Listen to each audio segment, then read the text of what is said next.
Hello, everyone. This is Mimosa. I have been trying to get back on for a few weeks now. I've been just that busy, literally just that busy. I'm just now getting back into town, unwind a little bit, and I definitely had to come on here. It's a lot of stuff that I want to talk about. I want to talk about what's going on with the Housewives of Potomac. I want to get around to talking about loving Marriage Huntsville. There's some insider information I know about that. But what I want to focus on right now is this big accusation against Larry Reid. He has been accused of being a mole, and having an inappropriate relationship / ships with underage gentlemen, young men. Now, I have watched information from both sides. From my understanding, there was a gentleman named Mr. Moore who released a lot of information a few years ago. A lot of people knew about the information. They decided to either come against him, or they decided basically to say, forget about it. We don't believe what he's saying. What did take place, from my understanding, is that Larry Reid ended up suing this gentleman and won in a court of law. And he had to pay Larry Reid an undisclosed amount of money. I don't know how much money it was, but he did lose the lawsuit. At the end of the day, he made these accusations against Mr. Reid and he lost the lawsuit. Okay, so let's just talk about the facts. Everybody knows on my channel, I talk about facts. I don't talk about he say, she say. I don't like that type of anything at all. I'm not going off of what someone else said. I'm going off of the facts. What we know right now is that Tasha K has used her platform and she is doing an expose on Larry Reid. And she is accusing him of several different things. From my understanding, she went to South Carolina or North Carolina, my apologies, North Carolina, and interviewed with this grown man who is an adult now. He is an adult. He is a married man currently, and she had an interview with him and several of his family members, and she will be doing a 10-hour long expose on her private website, where she will be going over her quote unquote receipts. Okay, that's fine.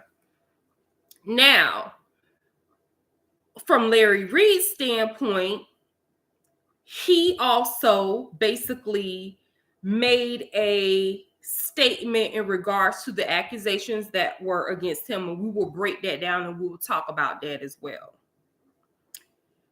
Then I'm going to tell you what my opinion is from watching various different YouTubers and watching the quote unquote interview that Tasha K had on her platform, and then watching also the Patreon that Larry Reid had on his platform. So I will tell you this. Somebody lying. Somebody lying, somebody lying, somebody lying. It's a lot of people lying. There's a lot of YouTubers lying. When I learn how to edit and stuff like that, I'm literally going to shut so many YouTubers down with their wall of lies. It's insane. One of the main people is this guy named Wiley. That is one of the biggest liars on YouTube. Someone sent me a link to his platform, I couldn't even finish watching the entire video because I knew for a fact that I had watched the video that he claimed that he was giving a synopsis of, and he was completely lying about the entire thing and what he heard and what he saw. And I was just like, I would hate that if his supporters did not watch these videos with their own eyes, and they would go off of the information only that he said. Because if if they're just going off of only his information, they have a skewed reality of what's going on, because he blatantly lied about a lot of information that he released on his channel. But that's neither here nor there. That's his cross to bear. To me, in my opinion, he is definitely an opportunist. In the video that I watched, she was like, "Oh, I contacted BET, I contacted Yolanda Adams, he's naming all of these different people he contacted." And I'm saying to myself, what does this have to do with a young man possibly being molested and taken advantage of at a young age? Sir, you're clout chasing. That's exactly what you're doing. You're clout chasing and you're an opportunist. And anybody that wants to support him, that's fine. But he is not a person that I would take their word for any information that come out of his mouth, because I just wouldn't believe it. I would question it because I saw it with my own eyes.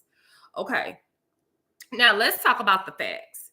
I did get an opportunity to watch both videos. I watched Tasha K's video in its entirety.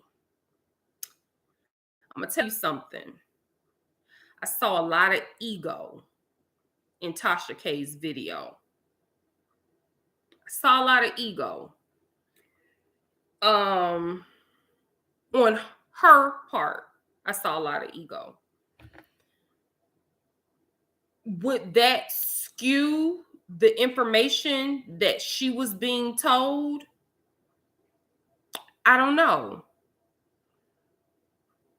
But I did see a lot of ego, and I actually questioned what was her real reasoning for divulging the information. Now, let me be very, very clear. I am a survivor of SA as an adult, not as a child, as an adult. And I know firsthand what it feels like to be taken advantage of, and you not having a voice and being too afraid to come forward. And I'm talking about, this happened to me as an adult, not once, but 2 different times. And when I'm comfortable enough, I will share my story with everyone. So let's get this straight. So when it comes down to if I believe the alleged victim,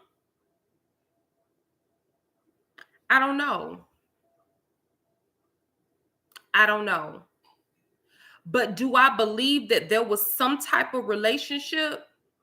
Absolutely. When I watched the interview with Tasha K,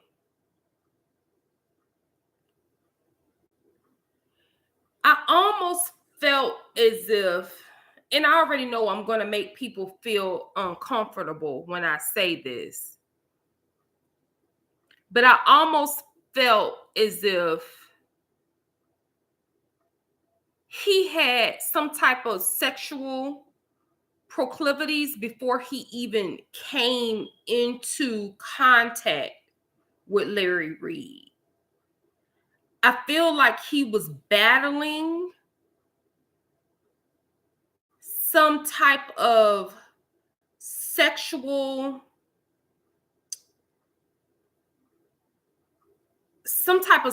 spirit or something. That's how I felt. I literally felt as if he may have possibly had some type of sexual deviancy before he even came into Mr. Reid's peripheral, before they even knew each other. I feel like this young man had been having sex, he enjoyed sex, and he was very promiscuous.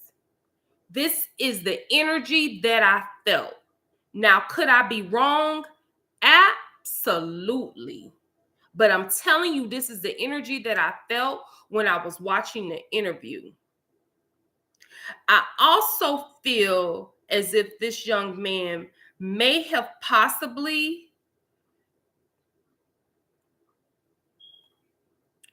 been in love with Mr. Reid.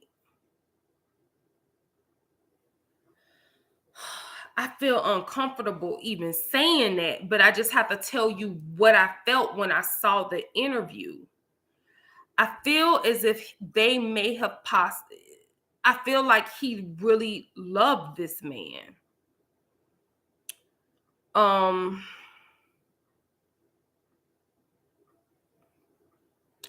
Let me say this. Give me 1 second. I'm gonna be right back, you guys. Hold on. Give me 1 second. I'm gonna step out for just a second. I'll be right back.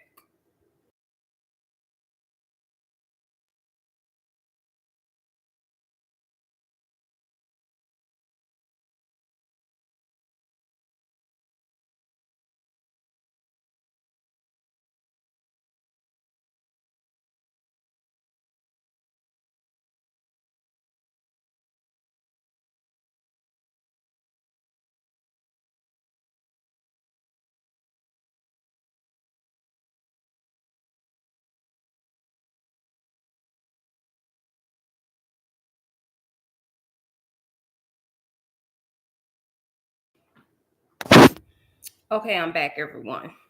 I had to go and get a drink. Mimosa Chronicles, for real.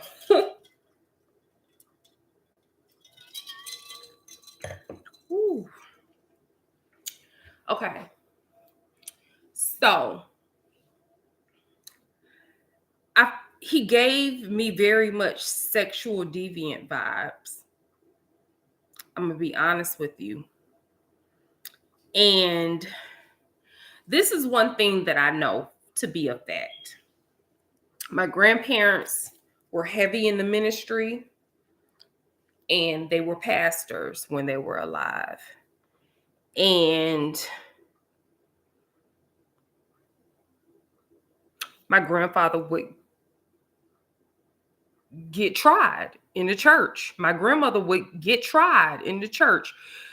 The musicians, the choir director, the leaders in the choir would get tried in the church with other church members. And what I mean by tried is sexually tried. People would flirt with them. People would, right there.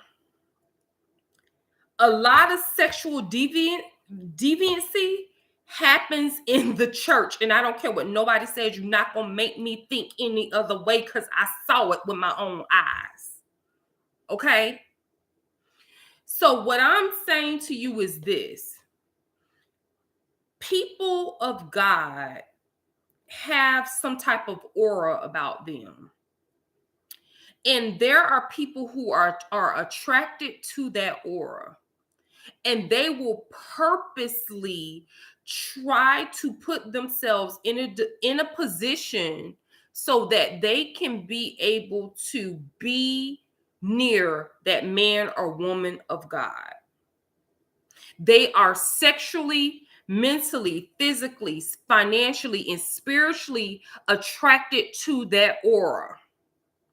And I'm telling you what I know because I saw it firsthand as a child and growing up in a missionary Baptist church. I saw it. So I'm telling you that there are people who just want to be around that type of aura and that type of power. I feel like he is one of those individuals. Now, I will also say this. after seeing that interview, I definitely believed that there was something that took place.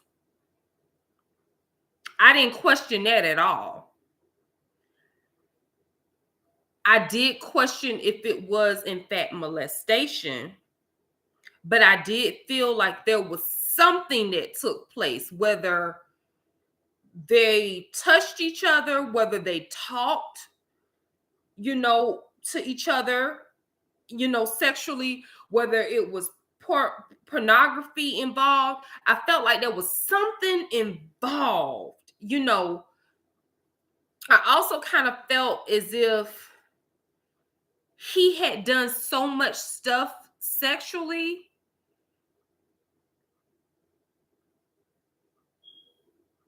that he was very wise about what information he told and what he did not tell. And I'm gonna break that down in a second. So let's talk about specifically what he's alleging. He's alleging that he was 15 years old when he met. And if you listen to, there were certain words that he said, and then there were certain things that I felt like Tasha was leading him on. If you notice, he said, I met Larry Reid at 15, but he never said we had any type of sexual relationship at 15. Tasha kept saying that. The age of consent in that state and in the state of Georgia, the age of consent in North Carolina, the age of consent in Georgia is 16. So this is my thing. There's a lot of YouTubers who are like, very adamant about, oh my goodness, he was 15, he was underage, this and the other. Then there is this young man's own friends saying that this man was a grown man, he was fully consensual of said relationship. And at the time of this relationship, when they did start having whatever type of relationship it was, he was 18, 19 years old. Even Larry Reid admits that he was like 17 or 18 when he moved into his home. And the reason why he moved into his home is because at the group homes that Larry Reid had, where he was trying to help displaced families, the young man was sleeping with women, not even women, young girls. The young man was sleeping with young girls in the ministry. So to prevent him from sneaking out and sleeping with young girls in the ministry, the pastor at the time moved this young man into his home so he could stop, spreading his penis everywhere. Okay, so let's just talk about that. Now, I already know people are not going to agree with what I'm saying, and that's fine, but I'm telling you from my own experience. My own experience, that young man, and I had even, and this is the thing, I had even sent that clip of that interview to a few other people who I know personally had been molested at young ages. And they all said the same thing. His behavior and his demeanor is very questionable of a person who had in fact been molested. I already know people are not going to be happy with what I'm saying, but I just want you to look at his demeanor. Look at his body language. Think, and there's a lot of people, 1 out of every three women are SA'd, okay? 1 out of every 3 women. I was a recluse. You hear me? I literally dressed like I was a missionary And this is as an adult, not even as a child, as an adult. And I literally got to the point where I wanted to just engulf myself in the church and turn into a nun. Okay? Now, everybody heals and goes through different things, goes through things differently. But I'm just telling you how I was and how I reacted to it. Even if I would have reacted differently, I wouldn't be reacting like that young man was reacting. I'm just being honest with you. So, off of what Mr. Reid said, because I actually watched the Patreon in its entirety from the beginning to the end. It was long. It was long, long, long, long, long. Larry Reid was very, very careful of his wording.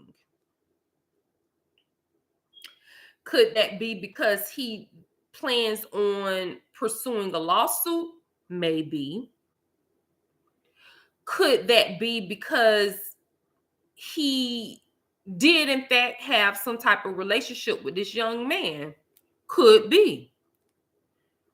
What I do know for a fact was out of Larry Reid's mouth. He said, I did not molest, I did not sleep with, I did not fondle anyone underage or of legal age. So what we know is that they did not do anything inappropriately without it being of consent. That's what I got from what he said. Because with me, you can't play on words. You cannot play on words. You cannot play on words. Oh, hey, positivity. With me, you cannot play on words. So I said it to myself. I said, okay, so something went on. Do I believe that there was actually sexual intercourse that went on? I don't. Do I believe that maybe there had been I feel like maybe there was a mentor-mentee relationship, but not a sexual exactly. And that's what I was going to say. And see, now that there are people on, I'm going to actually share with you all my own personal experience. And this is and I got that same energy from that young man. And this is why I'm saying what I'm saying. And I already know people are not going to agree with what I'm saying when they rewatch the chat. And I'm okay with that because I'm going to live in my truth. So when I was in my mid-20s, I wanted to start a nonprofit. This was oh goodness. It's hard for me to talk about this because I know what was done to me and what I was accused of, but I'm going to get through it just so that I can be able to let you all know that people do lie on people. So, I was dating someone who played football at the time, and he did a whole lot of community service. And I was so inspired by that. And when we were dating, it was long distance. Like he played upstate and I was still in my state. And I was trying to apply for jobs. He wanted me to move. When he got his contract, he wanted me to move and be there with him. And I just was like, no, like I finished school. I want to actually work in my field. I want to try to find a job here. Found a job. Not only did I find a job, I also was doing some volunteer work at a nonprofit agency. So I was working full time, had my own business also, part time, and then I would do volunteer work with this nonprofit agency. I fell in love with those young girls. And when I tell you, there was some young girls who did not have mother figures at all. There were young girls who were completely neglected by their mom because their mom had so many kids. They didn't even, they didn't even know what to do with 6 or 7 children. And I'm talking about their moms were maybe like in their 30s. And these young girls were young teens. Anyways, I decided that I was going to start doing something separate with a few of the girls in the nonprofit program. So even though I was volunteering for this nonprofit agency, I had been volunteering and doing so much with the agency. They actually had offered me a part-time job.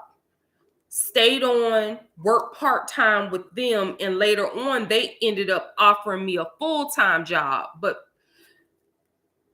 this was like years down the road. So while I was working at the job part-time,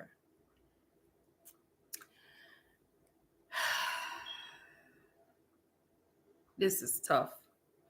So as I was working at the job part-time,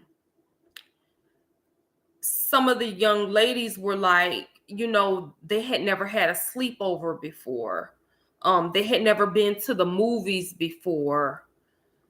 It was just a lot of things that they had never had the opportunity to do as young girls. I'm talking about 10, 11, 12-year-old girls. Okay? Young girls, young ladies. There was one particular young girl, her mom, she would literally see her mom, like when the school bus would go by in the morning, she would see her mom getting in or out of vehicles or walking down the street because her mom was a prostitute. She was in the custody of her grandmother and her uncle. Her grandmother was at that age where, I've raised my kids. You just my grandchild, and I don't really want you around anyways. So I had really taken on to this young lady. And people could kind of tell that it was a soft spot for her. It was a soft spot for her because of her situation.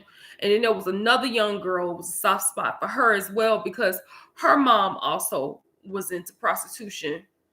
But her dad was the one that was raising her, and her dad was an alcoholic.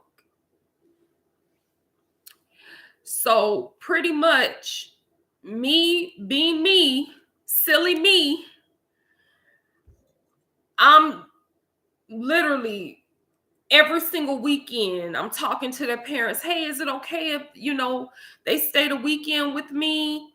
And before I knew it, I have like a house full of like 6, 7 girls because then they're inviting their friends over. I'm taking them to the movies. I'm taking them to the mall. I'm buying them clothes, buying them shoes. Let me tell you, the young lady whose dad was the alcoholic, this young girl did not even know about what a pad was. Okay. So when her cycle came on, she was asking me for a washcloth because her dad had taught her just fold up a washcloth and put it in between your legs. So here I am, just in my 20s, not even mid 20s. I'm literally teaching these young women about how to properly take care of themselves and hygiene and keeping themselves up. I had even got in contact with a hairdresser who would do their hair every 3 weeks, and I would give her a certain amount of money. Like, I literally looked at these little girls as if they were my sisters. It got to the point where one of the young lady, the young girl that I was telling you all about, whose mom was the prostitute, there are two different ones, but there was one that was raised by her grandmother. The one that was raised by her grandmother, she started calling me mom.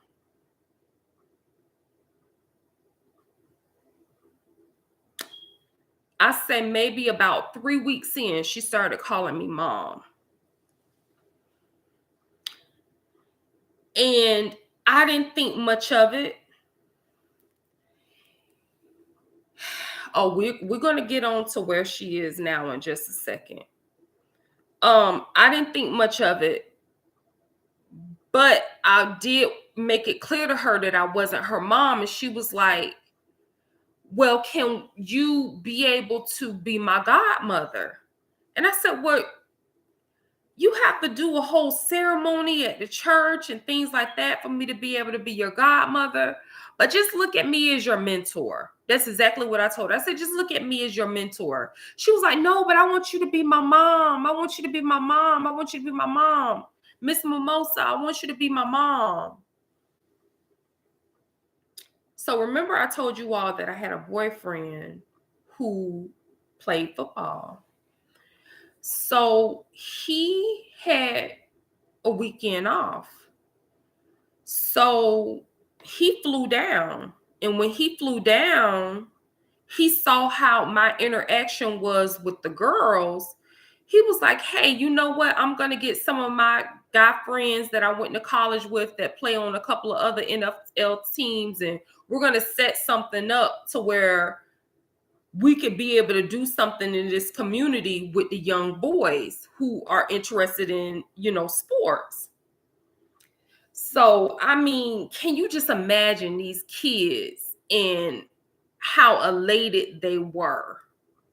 Because again, I worked at this nonprofit agency on the part-time, and there were young girls and young men at this nonprofit. So can you just imagine how wide their eyes are when they see these guys that they see on TV playing football, like right there in front of them, and they're throwing the football back and forth? Like, it was inspirational to these kids, okay? And so I was telling he's my ex, of course he and I aren't together anymore, but he was my boyfriend at the time. And I was telling him about specifically how I really wanted to do something really special for these two particular girls. And he said something to me, and and it made me feel kind of uneasy, but he said, baby, like, you green. He was like, you church in a street. He made that comment to me. You church in a street. And I was just saying to myself, well, what does that mean? Here it is, again, my grandparents, pastors, Mary Magdalene, I'm talking about the women of the Bible and how God then judged them. And he was just like, no, no, no, no, no. Listen, I'm telling you what I know. You need to protect yourself and be careful. My ex insisted on getting cameras like put up everywhere. And thank God he did. And I'm going to tell you about what took place. So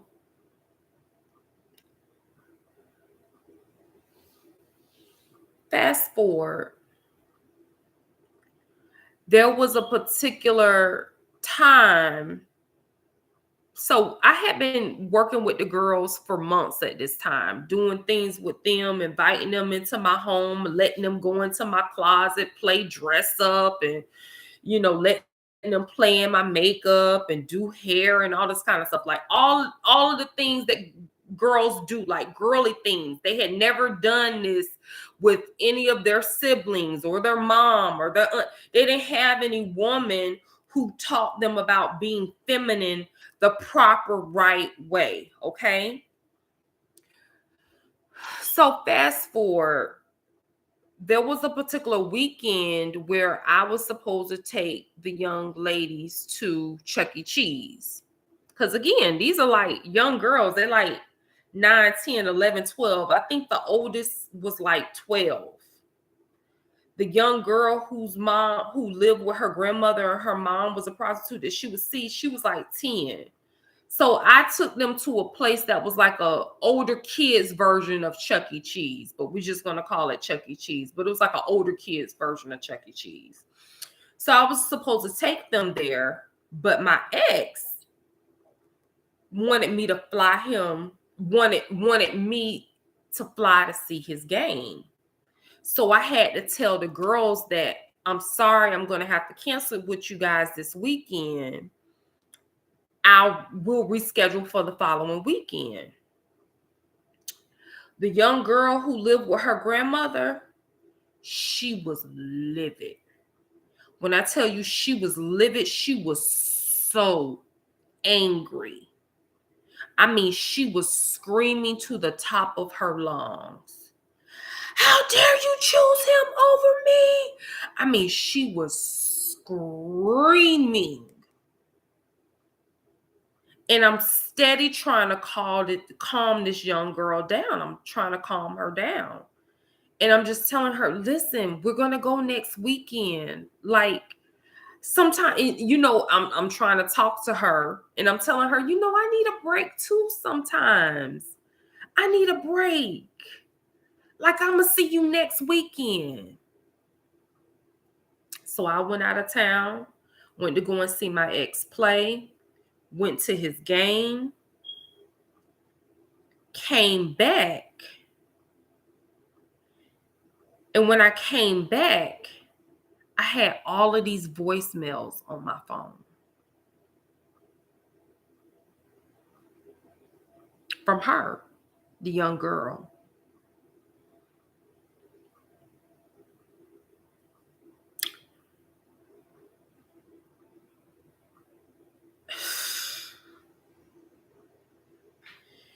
She wanted me to answer the phone. Why wasn't I answering the phone? I literally probably had like 30, 40 voicemails, all from this young.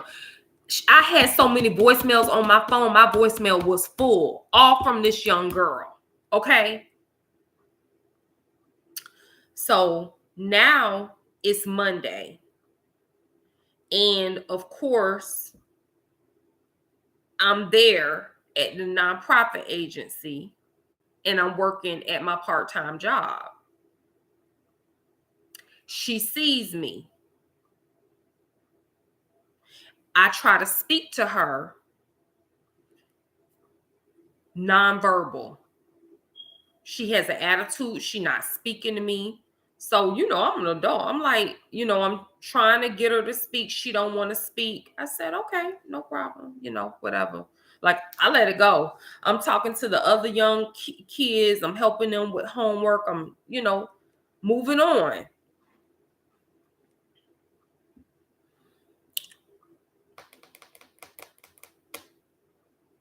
We close. I get a phone call from her uncle. So remember, I told you all that she lived with her grandmother and her uncle, but her mom was a lady of the evening. Her uncle calls me and he is cursing me out. Cursing me out. Called me everything but a child of God. Her uncle. Telling me how they were going to sue me. How he was going to own he knows where I live at. He gonna own my house. He gonna own my car. I mean, he's just going off on me. And I'm just like, what's going on? What's going on?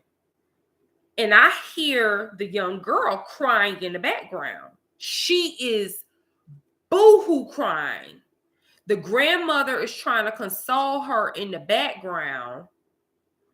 The grandmother is screaming, call the police, call the police, call the police.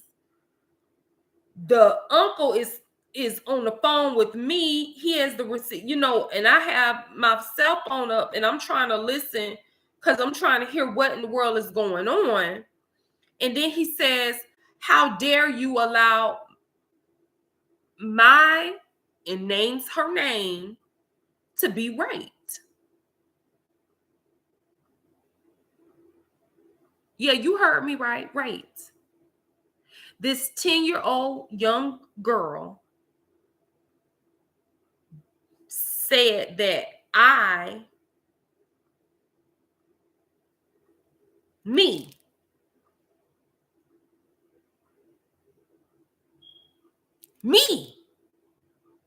had done something. So I'm just like, whoa.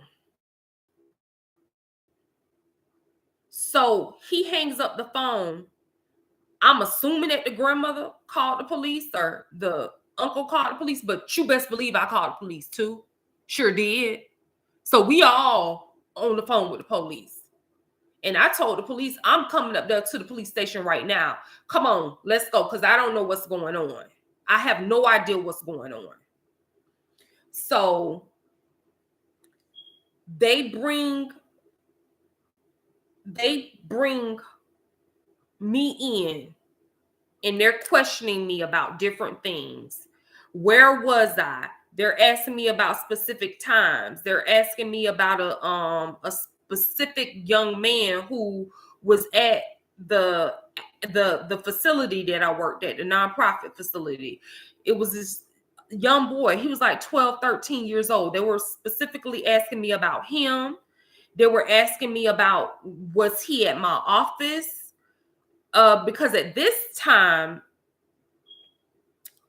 they were gearing me up to be full time and to actually be running the facility. So I was in training at that time. So they were asking me about, was he in my office? Did I leave him in my office? Did I give him the keys to my office? Like, it was very, very certain line of questioning. And I'm telling you all, I'm dumbfounded. I didn't know what they were talking about. I'm in tears because I don't know what they're talking about. And then I say to them, because again, remember I told you that at the time, that was one thing I can say. My ex was a whore. But when it came to covering your behind, he did that. And when it came to protecting me, he did that. And even though at this particular facility, like I said, it was a nonprofit, he put the money up to buy all the cameras. So that place had cameras everywhere. What I tell you, cameras everywhere, except for the bathrooms. The place had cameras everywhere in all the offices, everything. So I told the police, I said, listen, there's an entire, and that's probably why they ended up, wanting me on full time and things like that, because people I know, whatever. But that's neither here nor there. I was darn good at my job, but that's neither here nor there. So I told the police, I said, well, there's cameras. You can take the whole drive. Like, let's get to it. Because I don't know what happened. I don't know what I'm being accused of. I don't know nothing. This young man wasn't even at I didn't even see him at the facility today until like the end of the day.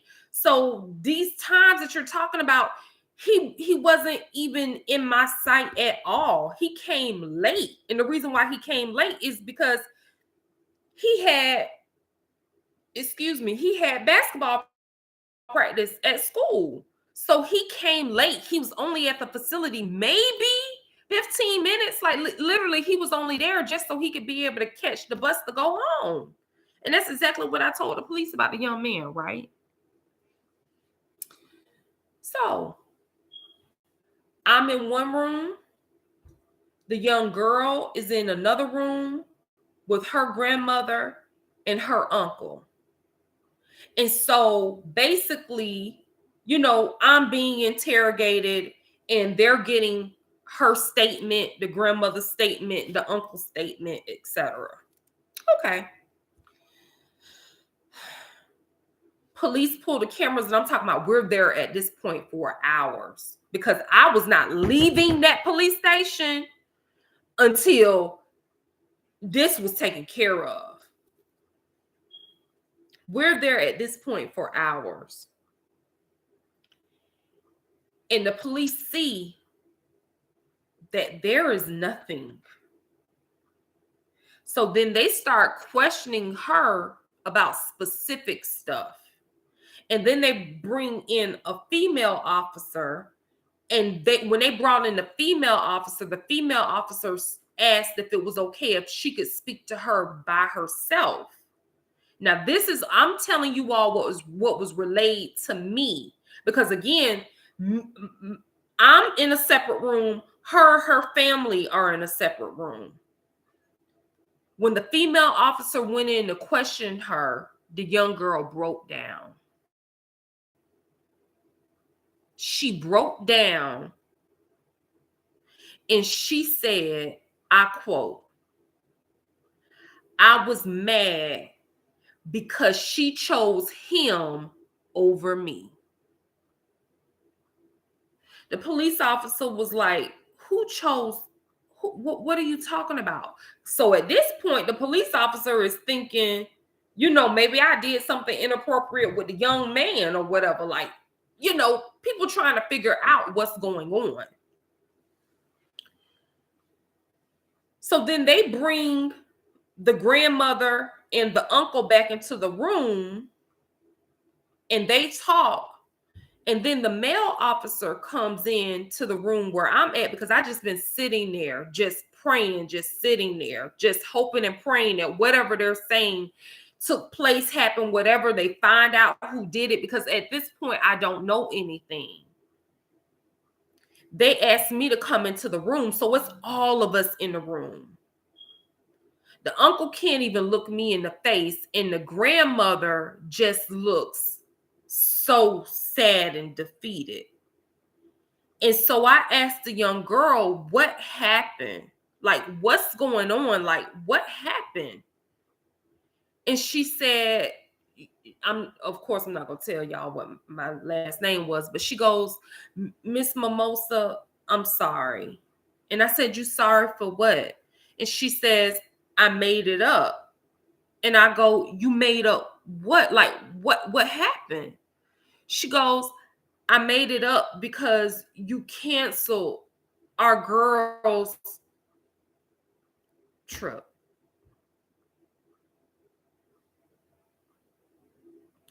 My entire life could have been over because this young girl accused me of allowing a young man into my office to assault her. And if I would not have had cameras and live feed of everything, my entire life could have been over. Oh, it gets worse. Because remember how I was telling you all about the uncle and how he was saying how he was going to sue me and this, that, and other and blah, blah, blah. So apparently the young woman had been stealing my underwear. Stealing my underwear and wearing my underwear.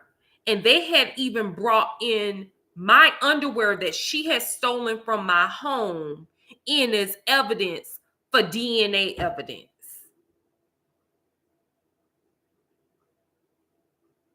So I'm telling you,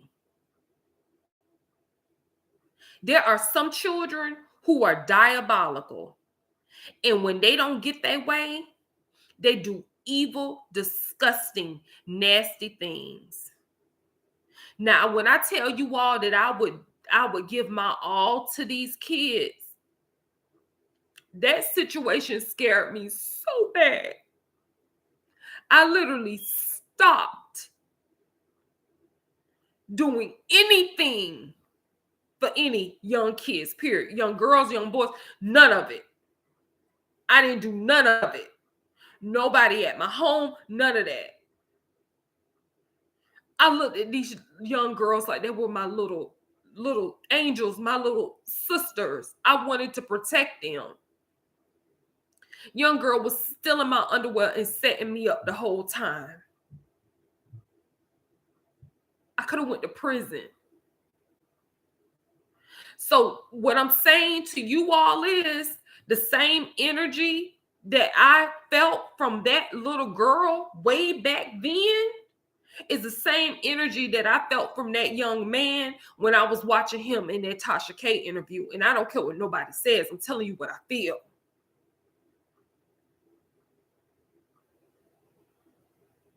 I do not feel as if he was assaulted. I feel like he was a young man who was troubled and who was a sexual deviant. He had been having sex for many years at a young age. And I feel as if it was one of those situations where people are attracted to certain people of power or certain people who are in the church. We see it all the time.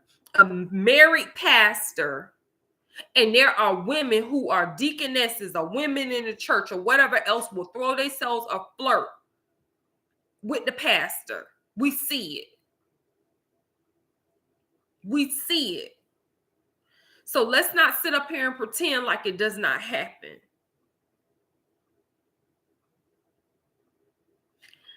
I hope that what Mr. Reid said on his Patreon, and I hope that he does go through with it, because that'll tell me a lot.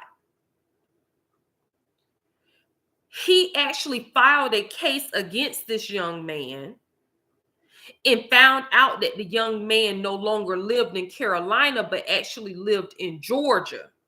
So he had to cancel or dismiss that first case without prejudice so that he could refile the case in Georgia.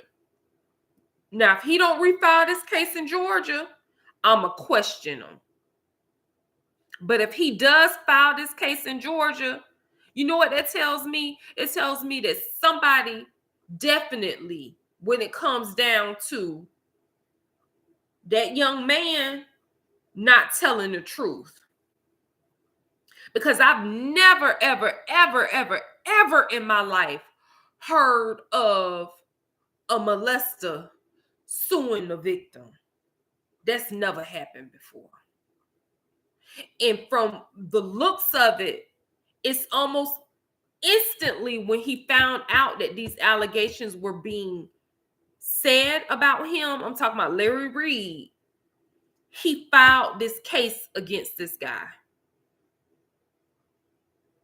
Now, I'm telling you what I feel. I do not feel like he was molested. Also, I feel some type of way about you, Tasha K. And why I say this is this. You also know that that young man wasn't 15 years old.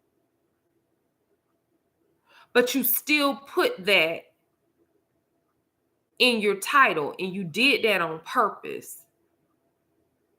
And you did that on purpose to be salacious. You didn't do it to protect him. You didn't do it to help him. You did it because you want to get clicks and views. Do I feel like some type of relationship took place? Absolutely. Because even, like I said, Larry Reid, you have to really listen to what he says. And he's very specific. He says it like 3 or 4 times throughout his Patreon. He says relationship. He don't say sexual relationship. He doesn't say boyfriend. He don't say any of that. He just says relationship. And then he says spiritual son. And he also says mentee.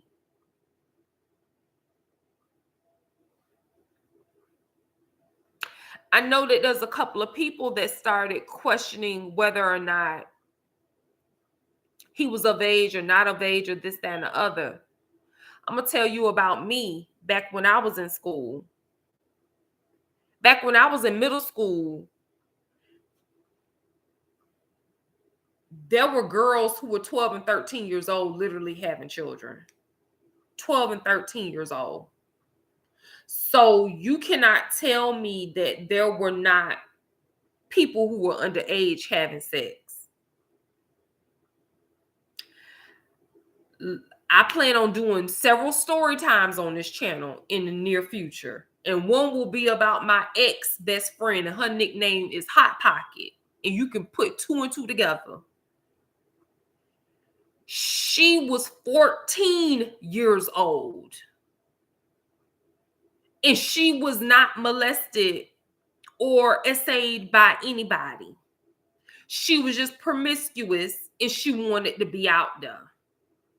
And she was dealing with someone who was 17 years old. She was 14 and he was 17. So let's not act like young kids who don't even know how to properly wipe themselves are not out there having sex at young ages or underage. Let's not pretend and act like that. I remember my senior year of high school, there was a girl who was friends with my god sister. She was 16. Her boyfriend was 27. But guess what? In my state, the legal age of consent is 16. That don't make it right. But you sure can't send him to prison for it. And guess what? She was bragging and happy and this, that, and the other to have her a 27-year-old grown, nasty man talking to her young self. So let's not pretend like we don't see it and we never saw it and we never heard of that. Let's just be real. It happens in every single community that young people are messing with people who are older. We see it. Half of your grandmothers was 13, 14 years old messing with somebody. My mommy just told me a story just today of my great aunt had no idea that she had her first child at 13 years old. And this is the funny part. I'm an adult, right? And I remember around the time where I could kind of remember when I first realized who she was. You know, like when you like 4, 5, 6, you kind of remembering people. And I remember that her husband, his nickname was Big Daddy. And so I was talking to my mom and I was like, wait, she had, and I'm naming my cousin's name. And I'm like, wait, she had her at 13? I said, this was Big Daddy, child? I said, wait a minute. His name was Big Daddy.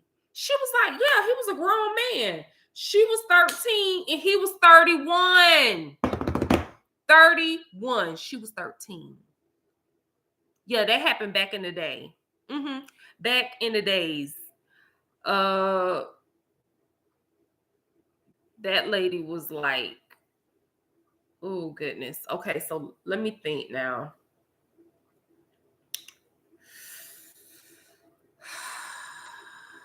Trying to think, how old was she when I came about?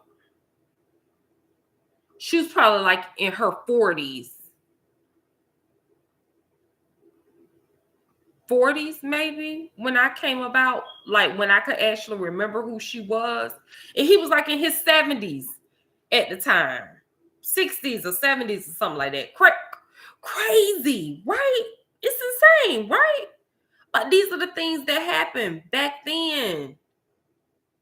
Let's not act like they don't happen now.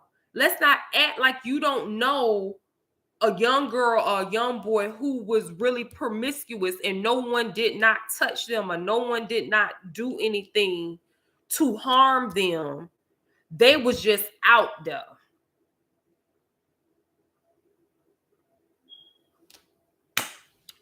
So I've said my piece about this. I already know people are not going to be happy with what I said. I already know people are not going to agree with what I said, but I'm okay with that because I'm going to stand in my truth. I do not believe that that young man was assaulted. I do not. He strikes me. And then there's something else that I know, and I don't even want to even bring that up. But let's just put it this way. How can I word this?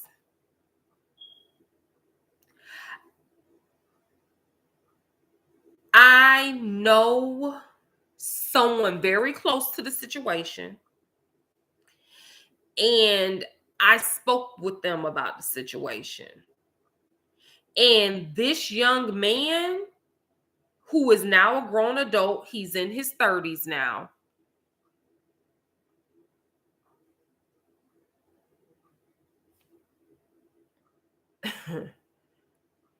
He and his wife have had certain issues within their marriage with men and women. And we just go put it like that. This man likes sex. And we just go put it like that. Cola, no children.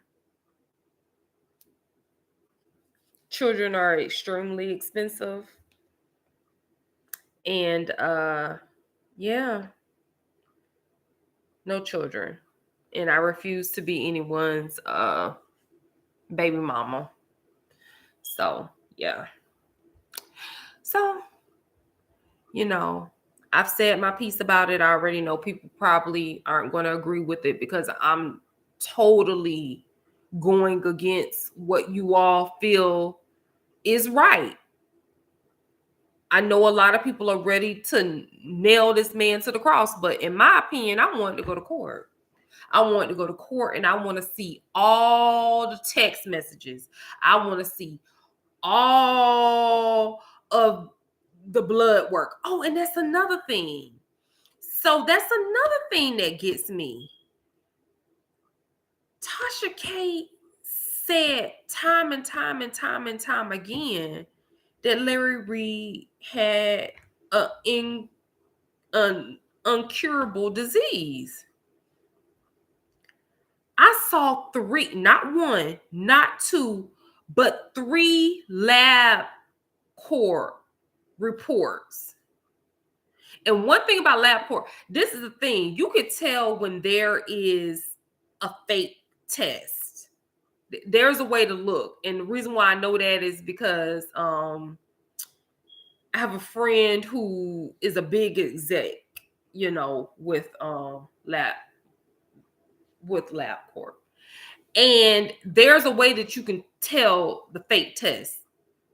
These are real tests. And all of those tests came back negative for STDs, and especially the one that she specifically is talking about. So how can you say that this man gave these young men these uncurable diseases when his blood work is saying that he don't have it, and he don't even have the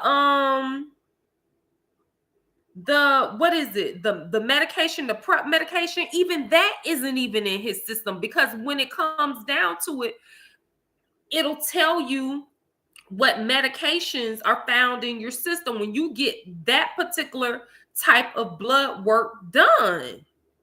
It'll tell you everything that's in the system, all drugs, even down to an ibuprofen or a Motrin. Okay, as a mother, with all of these accusations, I wouldn't trust him with my son at this point. Too many speculations. Oh, absolutely. I'm not telling anybody to trust. Listen, Cola, E the Great, I wouldn't trust him or the other one around my son. How about that? I wouldn't want neither one of them around my child. Because at the end of the day, one is being accused and the other one basically sat there on the screen and said to everyone, "Oh yeah, I was sleeping with the young girls in the church, and I was a drummer, and keep your girls away from the drummers, and keep your girls away from the musicians in the church. Like, he was bragging about it, about him being a musician in a church, a man of God, a young man of God.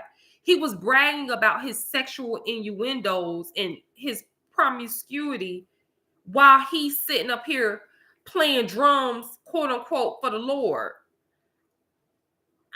That didn't make me feel good. And the fact that Larry Reid have all of these accusations, none of it made me feel good, to be honest. I wouldn't want my kids around none of it.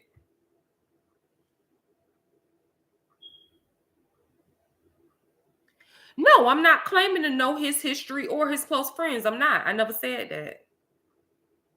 What I'm saying is, according to the blood work and according to the 3 tests, and what I liked about the tests were they were staggered. It wasn't like January, February, March. No, there were different times in between each test. There was a substantial amount of time between each test. So I don't know if the reason why the tests were done is because the accusations started back in 2018 or 2019. That I'm not quite sure of.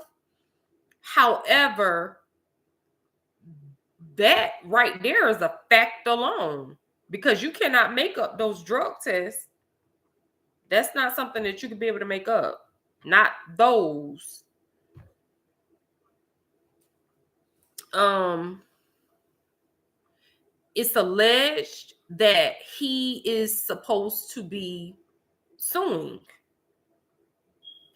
Larry Reid is supposed to be suing the quote unquote accuser. So I want to see how this plays out in court. I want to see the medical records. I want to see the police report.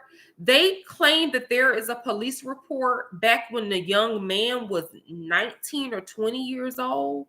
There was a situation that happened, and there was some type of police report.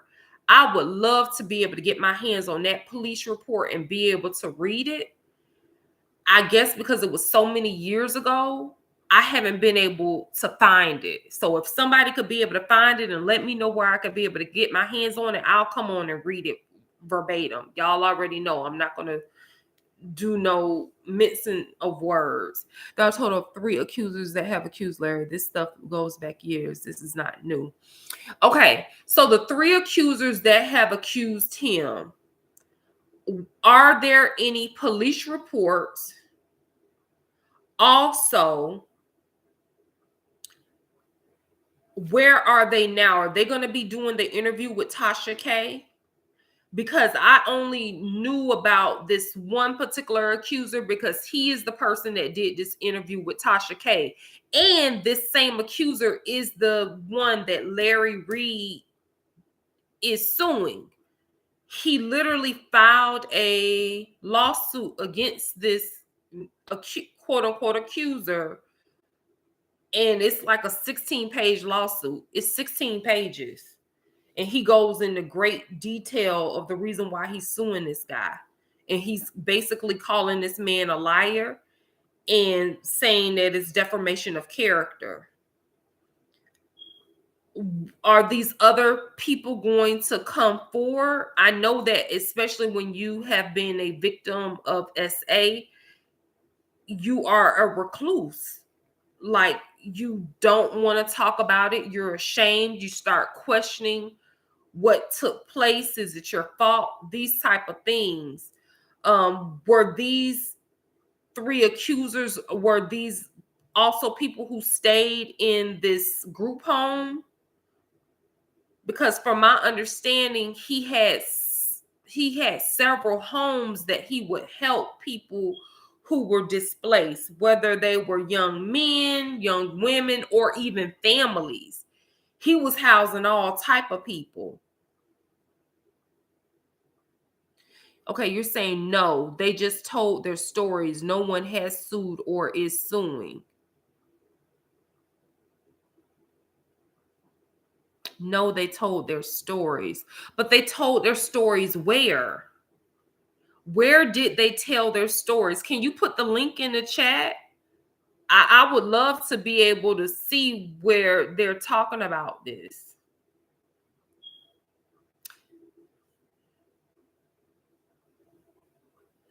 And you're saying no one has sued or is suing. Okay, when you say no one has sued, are you saying none of the accusers have sued? Because Larry Reid definitely did. And that's why I'm saying, like, I'm not even being biased. I'm going off of facts and straight up paperwork. Larry Reid did file a lawsuit against this young man who did an interview. Okay, none of the accusers. Okay, so what I'm hoping for is this. If Larry Reid is going to go forward with this quote unquote lawsuit, the accuser should be able to counteract that lawsuit with a lawsuit. And let's see it play out in court. Let's pull out all the evidence. Let's bring out everything. Because at the end of the day, no one should be able to use the Bible, the Word of God, or be under the covering of the Lord, and you around here swinging your stuff around in assaulting people. So I want the truth to come out. And like I said in the title, if he is found guilty, I have no problem retracting my statements. If it is a lie, he should be suing them because they are destroying his brand and platform. Absolutely. And that's what I'm saying to you. I read 16 pages. Larry Reid did file a lawsuit against this man. He filed the lawsuit. So that's what I'm saying. This not alleged. This is factual. And I've never in my entire life on this earth, my 30-something years on this earth, have I ever heard of a quote unquote child, toucher suing the alleged victim. So that's why I'm saying there is more to this story. It is more to it. And I don't think that any of us will know the full truth until it play out in court. Because when they up on that in their witness stand, they have to tell the truth. They take an oath and they have to tell the truth. They don't have the option of lying. Also, this is something else that I found to be weird. Okay, so there's a young man who's on YouTube. His name is King Jives. I hate to even bring him up because he's made it very clear he doesn't even want to be connected to this situation. But he's claiming that one of the allegers is his god brother. He said, and I quote, he told me that they had a situation, but it was consensual. Then he says, and I quote, I don't know what to believe because now there's another story. He's going on other platforms saying he was 15 years old when he told me he was of age and it was consensual and they had a situation going on. So I'm like, whoa. So there was a relationship. He was of age, but now he's telling people that he was underage. I don't know what to believe. I totally forgot I wanted to talk about that, but that's hearsay because, again, this guy is not on this platform. I'm just telling you what I heard him say out of his own mouth. Okay, in order for you to catch up on everything, you should talk to Daryl Moore. This goes years back and it's too much to type. Okay, let me tell you about the Daryl Moore guy. I'm be real with you. I feel like he's a clout chaser too. I said it. The reason why I feel like that is because someone sent me a link. The whole time in the video, oh no, I don't think everybody is. I made it very clear. I feel like something went on. I said that. I said that. I made that very clear. If I didn't make that very clear, let me make that very clear again. I feel like there's something that went on. I don't feel like it was molestation, though. I don't feel like it was molestation, and I do not feel like people were underage. Do you have a call-in number? No, I don't. I'm sorry. Not yet. I'm kind of new, plan to hopefully in the future, but not yet. But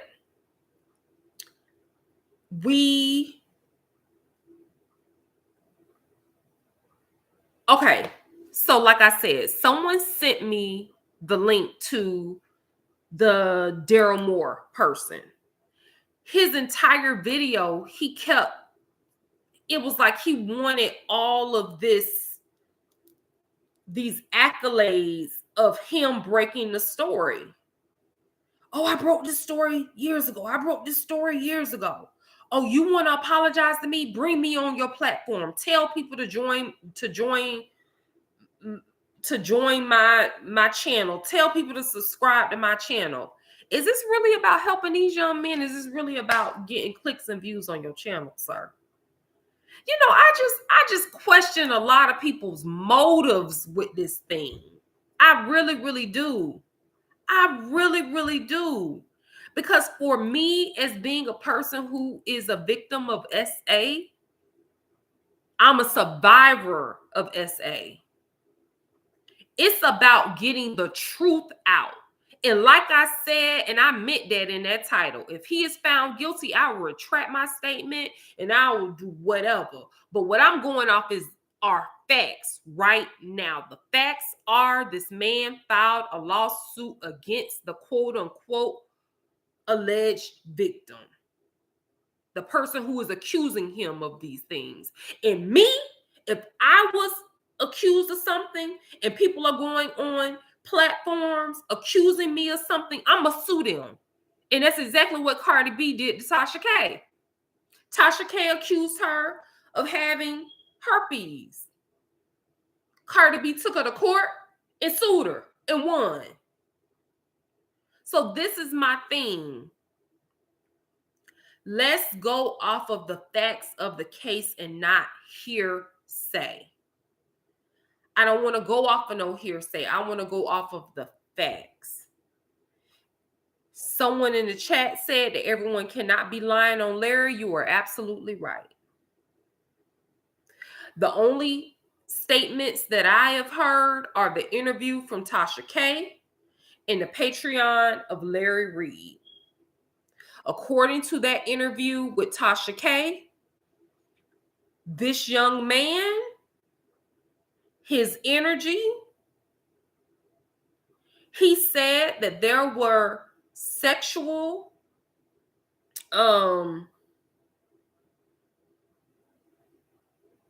it was nasty. It was nasty. It was nasty. It was nasty. He was saying that there was it was gross. I'm gonna be honest with you, it was absolutely disgusting. I just really want, hold on, instead of assuming that Daryl is a clout chaser, talk to him for yourself with all due and talk to each other, accuser, do the work, talk to Daryl. Okay, I mean, I can speak to him. If you give me his email or whatever, I'll reach out to him and I'll speak to him. But I'm just telling you what I feel. I feel as if, because I'm going off of what I watched. In the video, he was very adamant on him receiving recognition, on him breaking this story.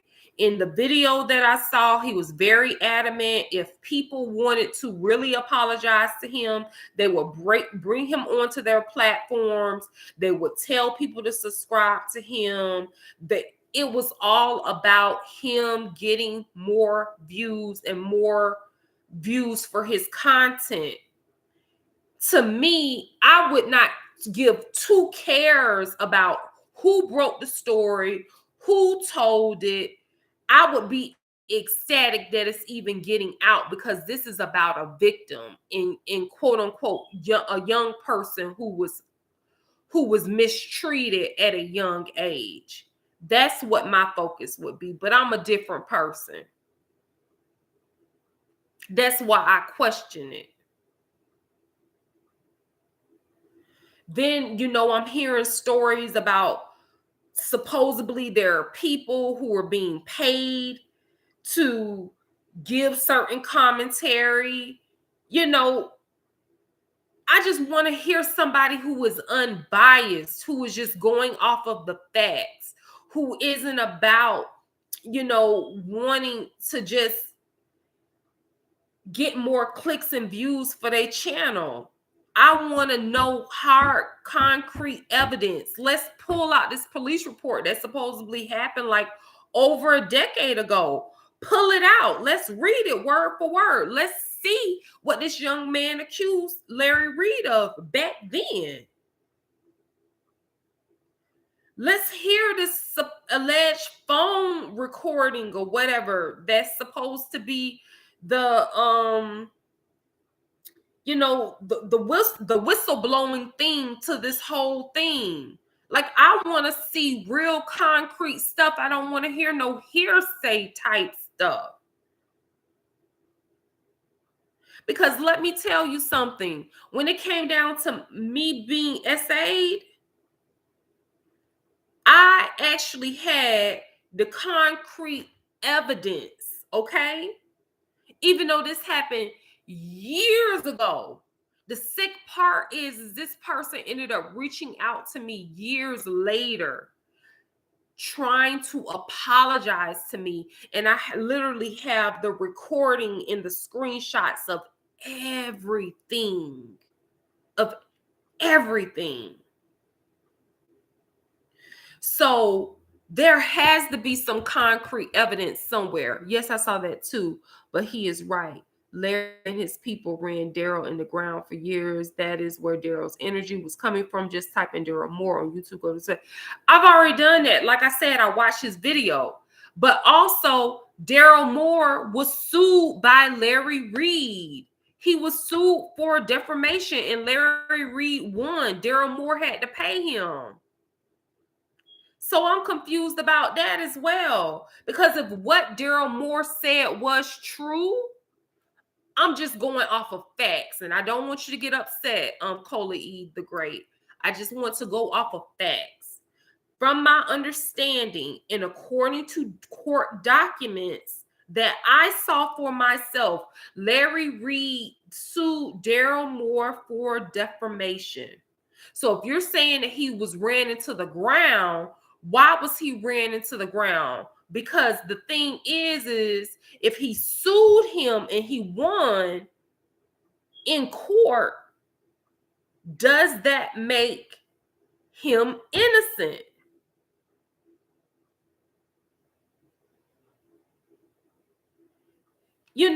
So that's my thing. Yes, I saw it.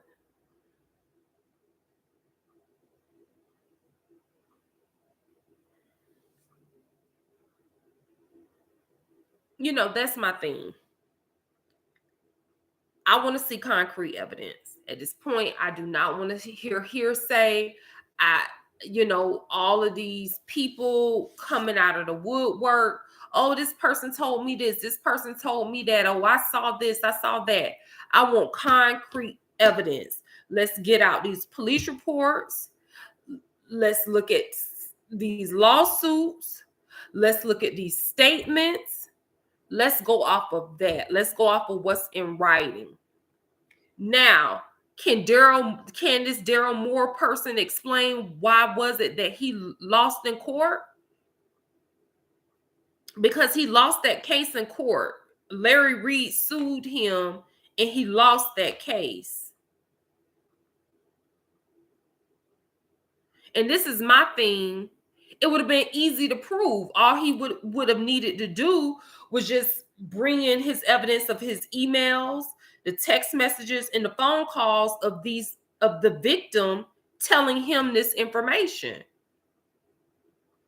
It would have been very, very simple.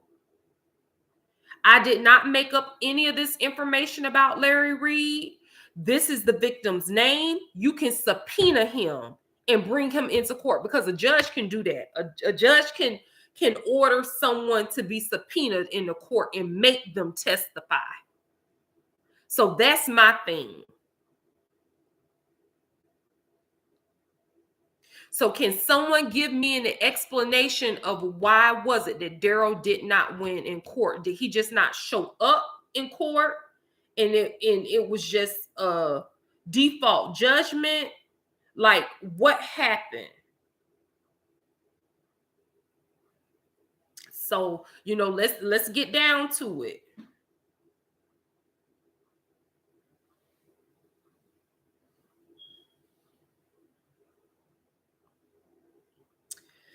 Okay, you all, it is getting pretty late. It is late. It's 1 a.m. almost on the West Coast. Not on the West Coast.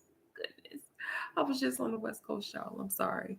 It's 1 a.m. almost on the East Coast. It's getting pretty late. We'll pick this up later on, later on in the day. It's a lot going on. I am a firm believer in speaking your truth. I share with you all a situation that I never shared. I think only maybe 3 people know about that situation outside of the people that were involved in that situation that I shared earlier on this live. And so I just know that people can be diabolical, especially when when they don't get their way. Read the message above this.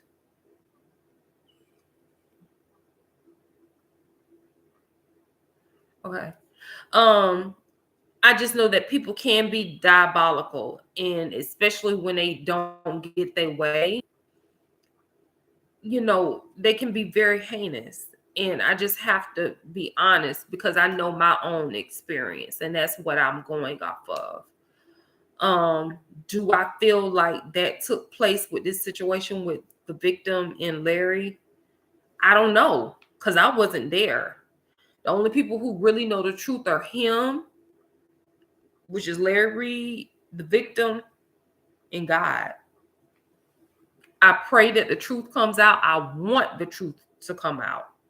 I want the truth to come out. And if I am wrong and this man is guilty, you have my word that I will come on and I will, to the depths of my soul, denounce him in every single way possible. But I just want to go off of facts, you guys. Okay, so I will come on and talk to you all in a couple of hours. I was going to say as well, I think. Yeah, absolutely. Yeah. And I'm sorry that happened to you.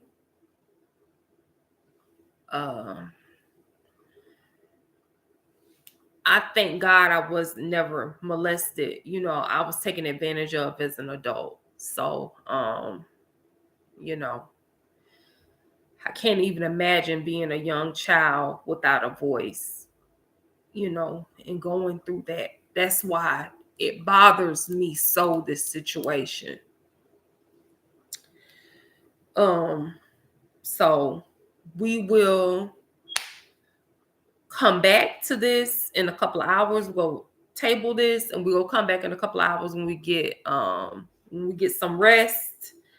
And in the meantime, I'll do a little bit more research, because I really want to find this police report that was from like 12, 13 years ago. We need to talk. Okay, that's fine.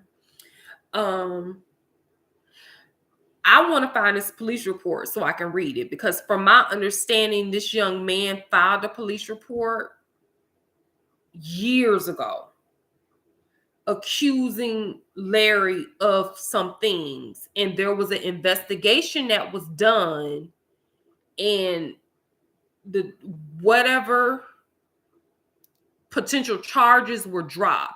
But at the end of the day, I still want to read it for myself, because that'll tell us a lot. That will tell us a lot. We will be able to see a pattern.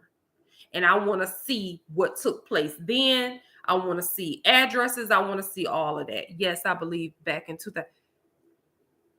Okay, so you're saying, yes, I believe back in 2017. Was that when the police report was filed?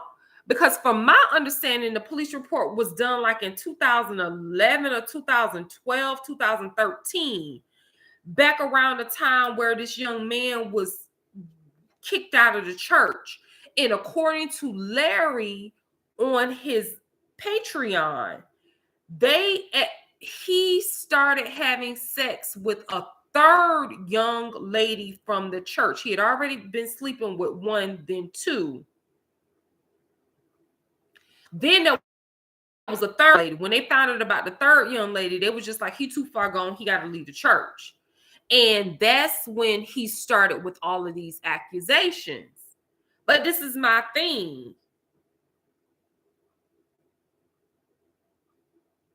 You later on help this man get married, because the third lady that he started messing with in the church, he ended up marrying her. And according to Larry, in his own mouth, said that he gave them money for their wedding to help them get married. I don't know. It was a whole bunch of crazy stuff going over there, whatever the name of the church was. They had a whole bunch of houses, a whole lot of families. It was one guy that said he had 27 people living in the house that he was running. It was another guy that said he had like 24 people. There was another guy that said he had like 15 people. Like literally, Larry would purchase these homes or rent these homes and help all types of displaced families and young men and young girls that had been broken or hurt or whatever. He was helping them. And then also, according to what Larry said, he said that his own children had been molested in said home. So were his kids in was his kids like playing with other kids at one of the group homes and got molested? Like, it's a lot of stuff that I just do not understand, you all. I just don't get it. And I want a real concise timeline. That's why if you all could just find out whatever information you can, send me links.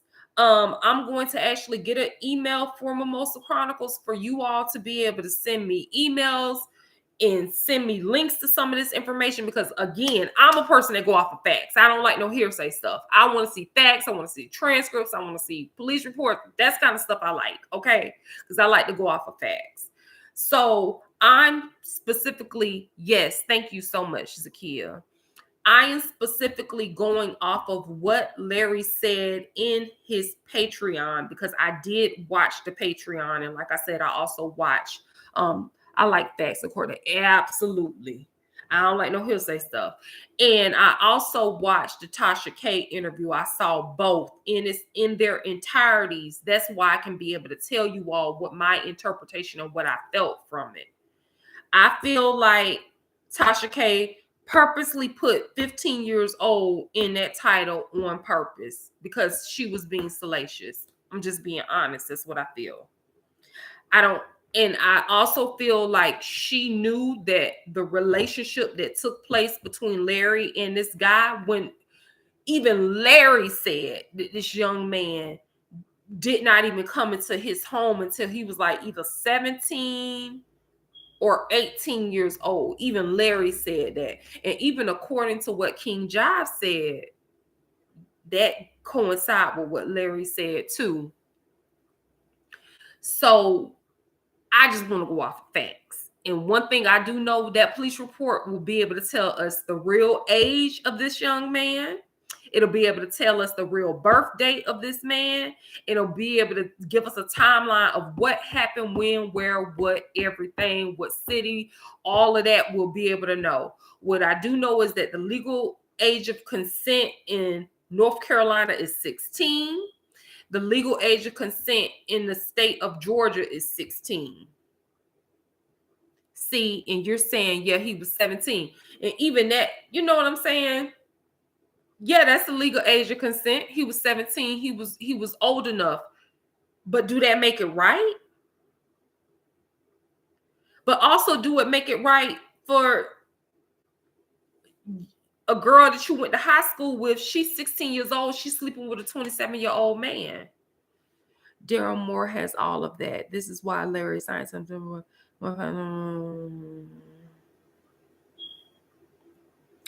Okay. Again, Cola E the Great. I get everything that you're saying. I completely understand that. And you're saying that Larry Reid silenced him. What you mean by silencing? Do you mean because Larry Reid sued him and won? Because again, if he has all of this information, he has these documents, he has these videos, he has these statements, he has the factual testimony. Okay, let's be clear. Testimony, you cannot say testimony unless these young men or the accusers gave testimony in a court of law. So in a courtroom. So it's not testimony until it's actually in court documents in a courtroom. So we can't say testimony, but they're giving their timeline of events of what happened to them. So again, my question, this would be my question to Daryl Moore. If he was on this chat right now, this would be my question to him. How did Larry Reid silence you? Because if you have all of these documents, all of these recordings, all of these emails, and if you have, okay, again, that's still not testimony. That's an interview. That's not a testimony. A testimony is when it goes to court. That's still not a testimony. A testimony is when you've taken an oath in front of a judge. Then it becomes a testimony. It's just the interview. At the end of the day, why didn't he use this information to fight the case against Larry Reid? All he had to do was just show the judge that information. I'm gonna be real with you. I went up against a huge company by myself. I couldn't even afford legal representation. And I won on my own, doing my own research. So I know if I can do it, he could have did it. And all of the information is right there on his YouTube channel. If in fact all of this stuff is true. So that's why I'm saying, why did he not win in court? That baffles me. That makes me question things. Because we're not talking about a criminal case, we're talking about a civil case. Civil cases are really easy to get dismissed. I'm talking about if there's even a little bit of doubt. So that's why I'm saying, if he has these days,